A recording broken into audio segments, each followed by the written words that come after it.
여러분 반갑습니다. 신나게 따라하는 웹 프로그래밍 기초 수업을 시작하겠습니다.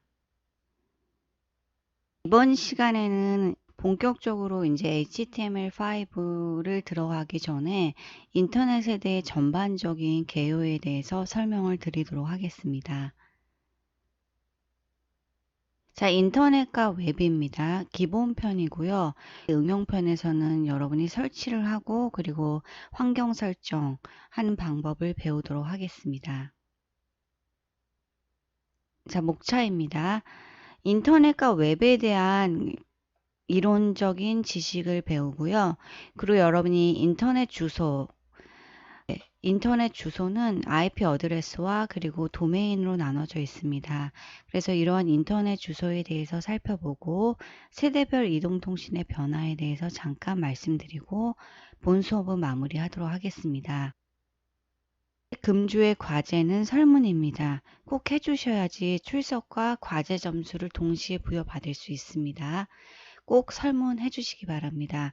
설문은 10문항 정도 되고요. 그리고 여러분의 기본적인 의견을 묻는 거 외에 그 다음에 이제 기본 지식을 묻는 문항도 있습니다. 틀려도 되니까 여러분이 편하게 꼭 답해 주시면 감사하겠습니다. 자, 인터넷과 웹입니다. 인터넷의 정의를 한번 살펴보겠습니다. 인터넷이란 TCP/IP 프로토콜을 사용하는 전 세계에서 가장 큰 통신망입니다. 세계 최대 통신망이고요. 우리나라는 이 인터넷 속도가 세계 1위죠. 그래서 이 인터넷에서 TCP/IP라는 프로토콜에 대해서 여러분이 잘 알아두셔야 됩니다. TCP/IP 프로토콜이란 먼저 TCP와 IP로 됩니다. TCP는 전송 조절 프로토콜입니다. 어떠한 정보를 전달할 때 패킷 단위로 나눠서 전송을 하게 됩니다. 한꺼번에 데이터를 전송하지 않고요. 일정한 패킷 단위로 나눠서 전송을 하는데 그것을 TCP가 역할을 하고 있습니다. 패킷이라는 것은 데이터를 작은 단위로 쪼갠 것을 말합니다. 여러분이 하나의 정보를 전달할 때 일단 이 정보를 일정하게 쪼갭니다. 패킷 단위로 쪼개고 그래서 데이터의 흐름, 오류 조절, 전송할 파일을 패킷들로 나누어 전송하는 역할을 하고요. 그리고 수신자 측에서는 이 패킷을 받은 다음에 이 조립된 패킷을 원래의 메시지로 이제 완제품으로 만들어 줍니다. 일종의 여러분이 퍼즐을 생각하시면 됩니다. 퍼즐은 껴맞추면 그 완성된 작품이 나오는데 이와 같이 수신된 패킷을 원래의 메시지로 조립하는 역할을 TCP가 관할하고 있습니다. 그리고 IP의 경우에는 일종의 주소라고 생각하시면 됩니다. 인터넷 프로토콜이라고 해서 패킷들이 목적지에 정확하게 도달하도록 하는 기능인데 이 주소로 도달하는 과정에서 우리가 해킹이 일어나서 원하는 목적지에 전달이 안 되더라도 이 IP는 관여하지 않습니다. 그래서 일단은 목적지에 정확하게 도달하도록 하는데 수신자가 정확하게 이 메시지를 받았는지 안 받았는지 여부는 관여하지 않습니다. 그래서 이 전달하는 과정에서 이 IP는 전달을 했지만 중간에 누군가 가로챌 수도 있고요. 그리고 엉뚱한 곳으로 이렇게 우회해서 갈 수도 있습니다. 그래서 우리가 피싱 또는 파밍에 의해서 원하는 정보가 수신자에게 전달되지 않고 중간에 다른 사람이 이제 채가는 그런 방식이 있는데 그러한 것이 일어날 경우에 IP는 책임을 지지는 않습니다. 그래서 TCP/IP의 정의 그리고 플레임을 꼭 잘 알아두시기 바랍니다. Transmission Control Protocol, 인터넷 프로토콜입니다. 자, 퀴즈입니다. 인터넷과 웹에 대한 설명 중 틀린 것을 한번 골라보시기 바랍니다. 인터넷은 웹일까요? 웹은 인터넷일까요? 그래서 인터넷이 웹일까요? 아니면 웹은 인터넷일까요? 아니면 인터넷과 웹은 같은 의미일까요? 여러분이 이 질문에 대해서 먼저 깊게 생각을 해 보셔야 됩니다. 그러면 이제 보기를 드리겠습니다. 1번 인터넷은 통신망이고 웹은 인터넷에서 돌아가는 서비스이다. 2번 웹은 인터넷상의 정보를 하이퍼텍스트 방식과 멀티미디어 환경에서 검색할 수 있게 해주는 정보 검색 시스템입니다. 3번 인터넷과 웹은 같은 의미이다. 자, 정답은 무엇일까요? 정답은 네, 인터넷과 웹은 같은 의미다입니다. 자, 그래서 인터넷과 웹은 같은 의미가 아니고요. 인터넷은 인터넷이고 웹은 웹입니다. 인터넷은 하드웨어적인 환경이죠. 그래서 전 세계에서 가장 큰 망이고요. 이 인터넷을 이용해서 우리는 하나로 연결되어 있습니다. 그리고 이 인터넷에서 우리가 웹을 이용해서 원하는 정보를 보고 얻고 있습니다. 자, 웹의 아버지라 불리는 인물로 1989년 월드 와이드 웹의 하이퍼텍스트 시스템을 고안한 영국의 컴퓨터 과학자는 누구일까요? 이전 시간에 다뤘던 내용인데요. 다시 한번 맞춰보시기 바랍니다. 1번 스티브 잡스, 2번 토빈 리, 3번 팀 버너스리. 네, 정답은 누구일까요? 영국의 컴퓨터 과학자고요. 우리나라에도 직접 오셨습니다. 정답은 팀 버너스리입니다. 팀 버너스리는 물리학자였습니다. 근데 물리학자끼리 서로 정보를 주고받는데 굉장히 불편했어요. 일일이 이메일로 전달해야 되고, 물론 FTP 프로그램으로 서로 전송을 하는데, 그리고 인터넷 환경에 익숙하지 않은 과학자한테는 굉장히 불편했습니다. 그래서 1989년 팀 버너스리의 제안으로 웹이 시작됐고요. 1991년 처음 등장하였습니다. 그래서 최초의 웹 브라우저가 월드 와이드 웹입니다. 우리가 알고 있는 웹 브라우저는 크롬, 그리고 인터넷 익스플로러 등이 있는데 이 웹 브라우저를 이용해서 우리가 웹을 검색을 하죠. 우리가 웹브라우저를 이용해서 정보를 검색을 합니다. 그런데 최초의 웹브라우저의 이름이 월드 와이드 웹이었습니다. 그리고 웹의 개념도 처음으로 이제 91년도에 공포가 됐습니다. 팀 버너스리입니다. 자, 영국의 컴퓨터 과학자고 89년에 고안해서 개발을 했고요. 91년에 처음으로 이제 공포가 됐습니다. 자, 인터넷과 웹에 대해서 한번 알아보겠습니다. 웹 서버와 클라이언트에 대해서 개념을 살펴보겠습니다. 웹 서버란 인터넷을 통해 클라이언트가 요청하는 서비스를 제공하는 서버 컴퓨터를 의미합니다.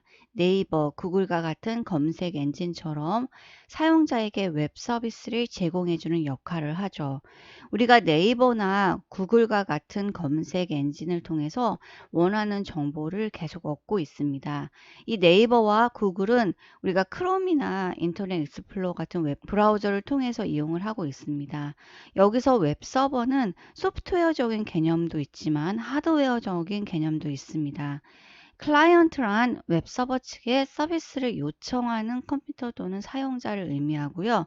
쉽게 이제 클라이언트는 스마트폰이나 랩탑, 그 다음에 이제 갤럭시 탭 같은 것뿐만 아니라 우리가 알고 있는 웹 브라우저, 크롬이나 인터넷 익스플로러를 클라이언트라고 합니다. 자, HTTP의 개념을 잘 알아두시고요. 이 플레임을 작성하실 줄 알아야 됩니다. 붙여넣기 하지 마세요. 설문에서 붙여넣기가 가능한데 직접 작성해 보시기 바랍니다. 인터넷상에서 웹서버와 클라이언트 간 문서 전송을 위한 통신 규약이고요. 검색 엔진을 열면 이렇게 주소 창이 있습니다. 그래서 이 HTTP라는 프로토콜은요, 우리가 크롬을 실행시키게 되면 이런 식으로 주소 창이 존재를 합니다. 이 주소 창에 우리가 도메인을 입력을 해서 네이버를 이제 불러오게 되는데 네이버를 불러오기 전에 이 HTTP라는 통신 규약에 의해서 이 네이버에 있는 index.html 페이지를 불러오게 됩니다. 그래서 우리는 하이퍼텍스트 문서, 즉 네이버에 있는 메인 페이지를 불러오기 위해서 사용하는 프로토콜을 HTTP라고 합니다. 그럼 이제 하이퍼텍스트라는 건 뭘까요? 자, 하이퍼텍스트는 인터넷에서 사용되는 웹 문서 형식입니다. 우리는 네이버 그리고 구글과 같은 검색 엔진에서 정보를 검색하죠. 그러면 수없이 많은 웹페이지들이 우리에게 제공이 됩니다. 그러면 우리가 다른 문서를 보고 싶으면 마우스를 클릭을 하게 되면 다른 페이지나 화면으로 이동이 가능한데, 이러한 것들을 가능하게 하는 텍스트가 바로 하이퍼텍스트입니다. 그래서 우리는 www.naver.com이라고 해서 이렇게 도메인을 주소창에 입력을 하지만, 이 의미는 뭐냐면 www.naver.com에서 하이퍼텍스트 문서의 교환을 어떠한 규약으로 하려면 HTTP 규약으로 처리하라는 뜻입니다.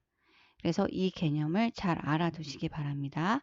우리는 주소창에 도메인 www.naver.com이라고 입력을 하지만 HTTP 규격에 의해서 웹페이지의 교환이 이루어지고 있는 것입니다. 자, HTML에 대해서 살펴보겠습니다. 하이퍼텍스트 마크업 랭귀지입니다. 우리가 웹에서 하이퍼텍스트 문서 작성 기본 언어입니다.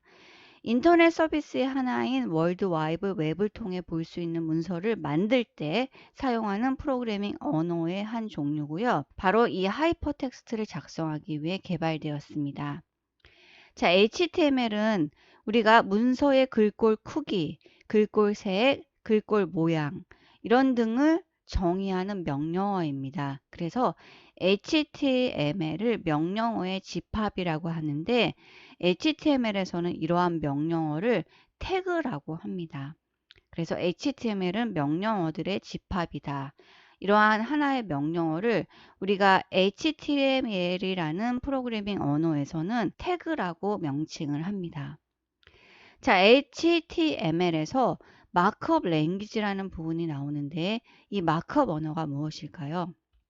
흔히 마크업 언어는 문서가 화면에 표시되는 형식을 정의한 언어예요. 즉, 이 앞에 보면 H1 그리고 끝나는 H1, 시작 태그와 종료 태그라고 합니다. 이 사이에 한국대학교라는 단어가 입력이 되어 있는데요.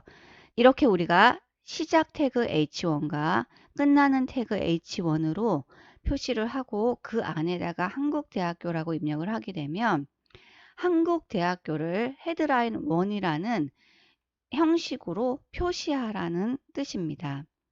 그래서 마크업 언어는 의미론적인 언어가 아니라 구조적인 언어입니다. H1 자체로는 의미가 없어요. 그런데 이 H1과 끝나는 H1 사이에 한국대학교라는 의미론적인 언어를 입력을 해주게 되면 이것을 헤드라인 1, 우리가 아래 한글에서 헤드라인 1이라고 하면 가장 큰 제목 글자를 의미합니다. 그래서 가장 큰 제목 글자로 한국대학교라는 걸 표시하라는 의미입니다. 자, 간단하게 예를 다시 한번 살펴보면요. 자, 딸기라는 글씨를 우리가 웹페이지에 이제 표시를 하고 싶어요. 그럼 우리가 웹 브라우저를 통해서 이제 이 딸기라는 글씨를 볼 수 있는데, 이 딸기라는 글씨를 빨간색으로 표현하고 싶어요. 그러면 이런 식으로 이제 폰트라는 태그가 있습니다.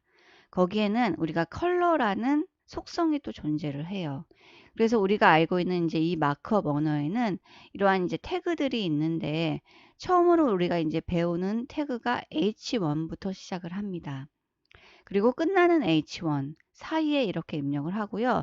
마찬가지로 폰트라는 태그도 시작하는 태그와 이렇게 끝나는 태그로 이루어져 있습니다. 이 사이에 이렇게 우리가 의미론적인 단어를 입력하는데, 이것은 딸기라는 거를 빨간색으로 표시하라는 구조적인 형식을 정의한 언어입니다. 그래서 딸기를 컬러가 빨강으로 표시를 해라. 이러한 의미입니다. 마찬가지로 딸기를 블루로 표현하고 싶어요. 그러면 블루 색깔로 표현이 됩니다. 그래서 우리는 이런 식으로 이제 HTML 페이지에서 입력을 합니다. 만약에 딸기라는 글씨를 빨간색으로 표현하기 위해서는 이런 식으로 폰트라는 태그를 이용해서 속성을 빨간색으로 지정을 하고요. 컬러라는 속성을 빨강으로 지정을 하고, 그리고 시작하는 폰트와 끝나는 폰트 사이에 의미론적인 단어인 딸기를 입력하고, 그 다음에 이것을 이제 결과를 확인하게 되면 우리가 딸기라고 빨간색으로 웹브라우저 화면에 보이게 됩니다. 마찬가지로 시작 태그와 끝나는 태그 사이에 이제 컬러라는 속성을 이용해서 블루로 값을 입력을 하게 되면 딸기의 경우에는 이렇게 파란색으로 보이게 됩니다. 그래서 우리는 한 학기 동안 이 HTML 언어를 배우게 될 텐데요. HTML은 명령어의 집합이고 명령어 하나를 태그라고 합니다. 그래서 이 태그들은 마크업 언어로 이루어져 있는데, 이 마크업 언어는 문서가 화면에 표시되는 형식을 정의한 구조적인 언어입니다. 자, FTP에 대해서 살펴보겠습니다. 파일을 주고받기 위해 정한 파일 송수신 프로토콜입니다. 대표적인 걸로 이제 WinSCP가 있는데, 우리가 다음 주차에 WinSCP를 이용해서 제가 제공하는 다량의 파일들을 여러분의 도메인에 업로드를 할 겁니다. 그래서 우리는 다음 시간에 무료 웹 호스팅 제공 업체를 이용해서 이제 무료 호스팅을 신청을 한 다음에 도메인이 생성이 됩니다. 그러면 여러분의 도메인으로 접속을 해서 제가 제공하는 파일들을 이제 업로드를 시킬 겁니다. 굉장히 다량의 파일과 폴더들인데 이거를 한꺼번에 올리기 위해서 이러한 FTP를 이용합니다. 그래서 FTP는 자신의 PC와 원격 PC, 상대방의 PC 간에 파일을 주고받을 때 사용을 합니다. 즉, 멀리 떨어진 PC 간의 파일을 주고받을 때 사용하는 인터넷 프로토콜을 FTP라고 합니다. 자, 그래서 FTP의 원리는요, 이런 식으로 이제 내 컴퓨터가 있어요. 그러면 우리가 다량의 파일을 전송을 하고 싶어요. 그러면 이 서버에 전송을 할 때 이 FTP라는 규격에 의해서 전송을 할 수 있습니다. 그래서 이 중간에 우리는 전송을 할 때 WinSCP나 RFTP라는 FTP 프로그램을 이용해서 전송을 합니다. 그리고 서버에서 다량의 파일 또는 폴더를 다운로드 받고 싶어요. 그러면 이때도 마찬가지로 파일 트랜스퍼 프로토콜이라는 규격을 이용해서 이제 파일들을 전송받을 수 있습니다. 자, FTP 프로그래밍 WinSCP를 한번 살펴보겠습니다. WinSCP는 웹브라우저를 열고 주소창에 이렇게 주소를 입력을 하게 되면 다운로드가 가능합니다.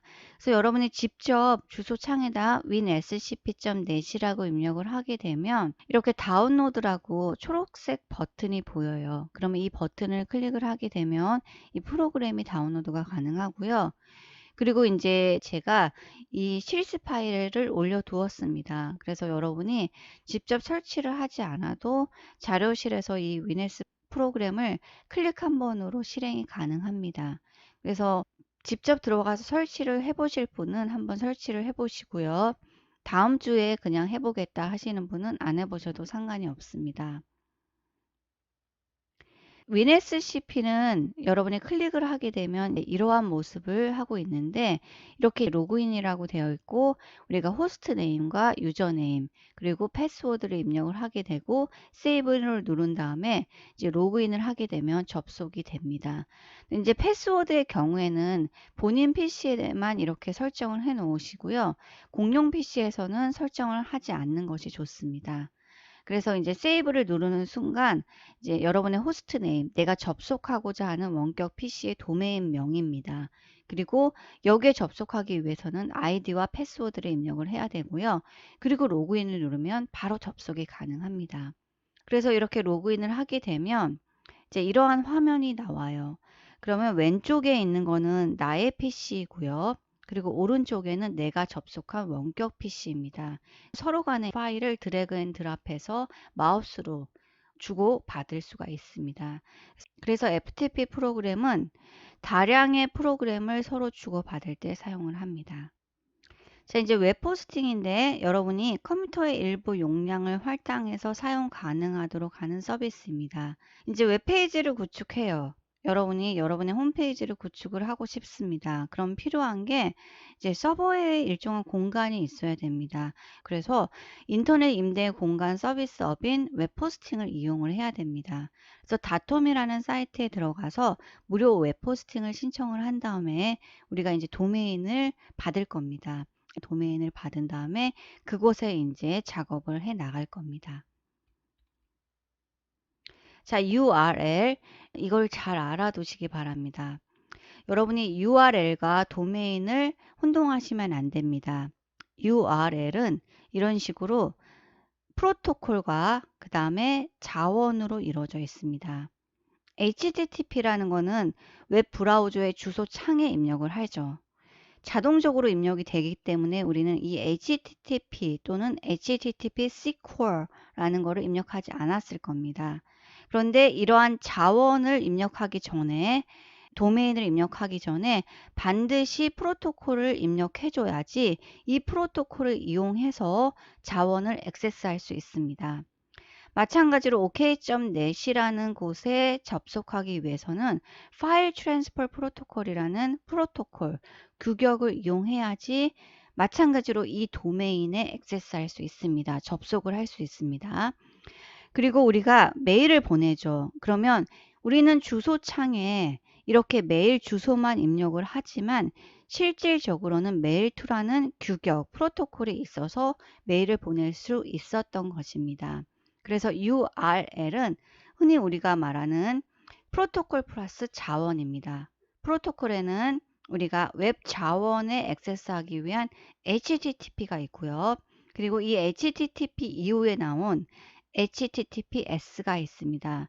이 HTTPS는 Hypertext Transfer Protocol SQL인데 이것은 네이버나 다음과 같은 검색 엔진에서는 이 기능이 꼭 추가가 돼야 됩니다. 이것을 사용하기 위해서는 일정한 요금을 지불해서 우리가 웹 자원을 보호할 수 있는 그런 보안 프로그램이 이 HTTPS라는 프로토콜 자체에 포함이 되어 있습니다. 그 다음에 메일2라는 메일 주소를 보내기 위한 프로토콜이 있고요. 그리고 FTP라고 해서 파일을 주고받기 위한 프로토콜이 있습니다. 그리고 URL은 자원 이름을 작성해 줘야 되는데 자원이라는 거는 흔히 우리가 알고 있는 IP 주소 또는 도메인이죠. 이러한 도메인입니다. 뿐만 아니라 이메일 주소 등이 있습니다. 그래서 프로그램 이름도 돼요. 그래서 URL은 도메인이다. OX 한번 맞춰보시기 바랍니다. URL은 도메인이 아닙니다. 도메인을 포함하고 있어요. 이러한 도메인이란 자원을 포함하고 있고요. 프로토콜 플러스 자원을 URL이라고 합니다. 자, 도메인입니다. 도메인. 우리가 다른 사람에게 전화를 하기 위해서는 전화번호를 알고 있어야 되죠. 마찬가지로 컴퓨터가 이제 고유한 주소 체계를 가지고 있어서 네이버의 주소를 알고 있어야지 우리가 네이버에 접속을 할 수 있습니다. 그리고 문자로 표현된 주소를 도메인이라고 하고요. 실제 이 우리가 입력하는 도메인은 기계는 알지 못합니다. 그래서 이 IP 주소로 이제 변경이 된 다음에 이 주소를 우리가 확인하는 겁니다. 실제 우리는 도메인을 입력하지만 숫자로 표현된 주소에 이제 접속이 되는 겁니다. 그래서 실제 이제 사람이 알아보기 편리한 주소를 도메인이라고 합니다. 그리고 기계는 이 도메인을 인지하지 못하고요. 우리는 어떠한 도메인 네임 시스템이라는 걸 이용해서 IP 주소로 변경을 한 다음에 이 IP 주소를 보여주게 됩니다. 그래서 도메인의 규격은요, 이런 식으로 32비트의 IP 버전 4 주소와 그리고 128비트의 IP 버전 6 주소가 있습니다. 현재 이제 IP 버전 4의 경우에는 다 고갈됐어요. 그래서 IP 버전 6이 남아 있고요.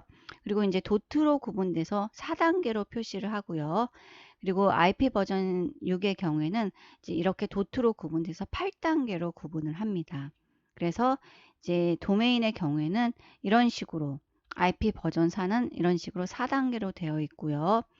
그래서 0에서 NNN 255로 되어 있습니다. 그리고 IP 버전 6의 경우에는 이런 식으로 8단계로 되어 있습니다. 여기서 이제 X는 16진수고요. IP 버전 4의 경우에는 이 N은 10진수로 나타냅니다. 그래서 도메인은 이런 식으로 이제 구성이 되어 있고요. 이러한 문법적인 요소는 여러분이 대략적으로만 알아두시기 바랍니다. 그래서 이제 인터넷 주소는 숫자로 표현된 주소와 우리가 알아보기 편리한 도메인, 문자로 표현된 주소로 되어 있는데 실제 기계는 이 도메인을 인지하지 못합니다. 그래서 도메인을 반드시 숫자로 표현된 주소인 IP 주소로 변경을 해줘야 되는데 이 IP 주소는 32비트의 버전 4, IP4와 그리고 128비트의 버전 6인 IP6으로 되어 있습니다. 여러분이 이제 시작 버튼을 누르면 오른쪽에 보시면 이렇게 검색을 할 수 있는 화면이 나옵니다. 그래서 이렇게 검색창 돋보기로 되어 있죠. 여기에다가 그냥 CMD라고 입력을 좀 해보시기 바랍니다. 그래서 CMD 명령 프롬프트인데요. 도스 창입니다. 그래서 이 명령 프롬프트를 실행시키고요. 그 다음에 이제 이 사항에서 여러분이 CMD라고 들어오게 되면 명령어를 입력할 수 있는 도스 창이 보입니다. 예전에는 이제 이렇게 도스 창을 이용해서 일일이 다 명령어를 텍스트 베이스로 입력을 했습니다. 여기에 이제 우리가 내 PC의 IP 주소를 알고 싶어요. 그러면 IP config라고 입력을 합니다. 그리고 엔터를 하게 되면 IP 버전 4 주소가 이렇게 나와 있고 그리고 바로 위에 IP 버전 6 주소가 나와 있습니다. 그래서 IP 버전 4는 10진수로 되어 있고요. 그리고 IP 버전 6의 경우에는 16진수 1, 2, 3, 4, 5, 6, 7, 8, 9, 10, A, B, C, D, E, F 이런 식으로 16진수로 되어 있습니다. 그래서 여러분의 IP 어드레스를 이제 IP config라는 명령어를 이용해서 확인해 볼 수 있습니다. 자, 그래서 이제 IP config라고 명령어를 입력하면 이러한 식으로 이제 정보가 나오면 여기서 IP 버전 6 주소와 IP 버전 4 주소를 알아볼 수 있습니다. 꼭 한번 실습을 해 보시기 바랍니다. CMD라고 이제 돋보기에 입력을 하고요. 그 다음에 IP config라고 입력을 한 다음에 정보를 꼭 확인해 보십시오. IP 버전 4 주소나 IP 버전 6 주소는 이제 겹칠 수가 없습니다. 겹칠 수가 없고 고유하게 본인 랩탑, 본인 PC에서만 존재합니다. 자, 인터넷 주소. 자, 우리가 도메인 이름을 IP 주소로 변경하기 위해 사용합니다. 다시 말해서 DNS는 특정 컴퓨터 또는 사이트 주소를 찾기 위해서 사람이 이해하기 쉬운 도메인 이름을 기계가 이해할 수 있는 IP 주소로 변환해 주는 역할을 합니다. 변환해 주지 않고 바로 도메인을 기계한테 보여주면 기계는 이해하지 못합니다.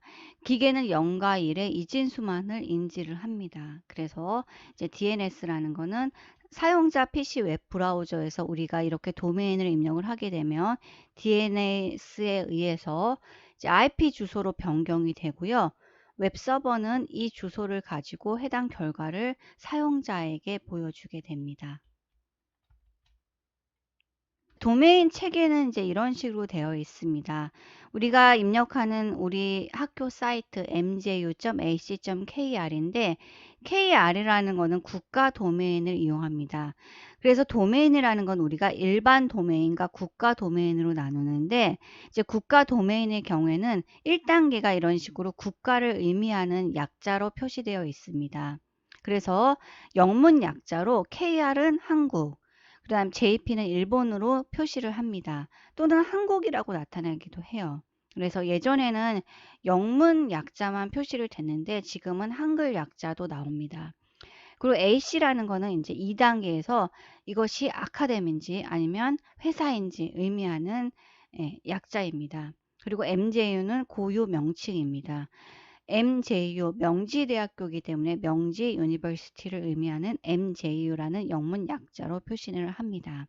일반 도메인은 흔히 이제 2단계로 구성이 되어 있는데 네이버닷컴이라고 해서 회사를 의미하는 com 그리고 네이버 고유 명칭이 들어갑니다. 마찬가지로 이제 공공기관을 의미할 때는 gov나 아니면 org를 쓰고요. 그리고 이제 넷이라고 해서 이제 보통 네트워크 회사의 경우에는 com과 넷을 같이 사용을 하기도 합니다. 그래서 우리가 알고 있는 이제 인터넷 주소는 이러한 체계를 가지고 있고요. 1단계 그래서 국가 도메인과 그다음 일반 도메인을 나누고요. 2단계는 국가 도메인의 경우에는 어떠한 회사를 의미하는지 공공기관을 의미하는지를 구분을 하고요. 그리고 3단계에 고유 명칭이 들어갑니다. 흔히 이제 일반 도메인은 2단계에서 끝나는 경우가 많습니다. 그래서 이제 NIC에서 이러한 도메인을 관리를 합니다. 이 부분은 한번 읽어보시기 바랍니다. 자, 이제 금주의 과제 있는데요. 여러분이 이제 이 용어에 대해서 플레임을 모두 다 기억하셔야 됩니다. HTTP의 정의와 그리고 하이퍼텍스트 마크업 랭귀지의 정의, 그리고 플레임, 그리고 FTP 우리가 배웠죠. 그래서 파일을 주고받기 위해 정한 파일 송수신 프로토콜인데 이러한 용어를 잘 인지하시기 바랍니다. 그래서 여러분이 여기에 이제 빈칸을 꼭 채워주세요. 제가 검사는 하지 않겠지만 이제 여러분의 교환에다가 이 빈칸을 반드시 입력해 주시기 바라겠습니다. 그러면 1주차, 3차 시 수업은 여기까지 하겠습니다. 여러분 정말 수고 많으셨습니다. 감사합니다.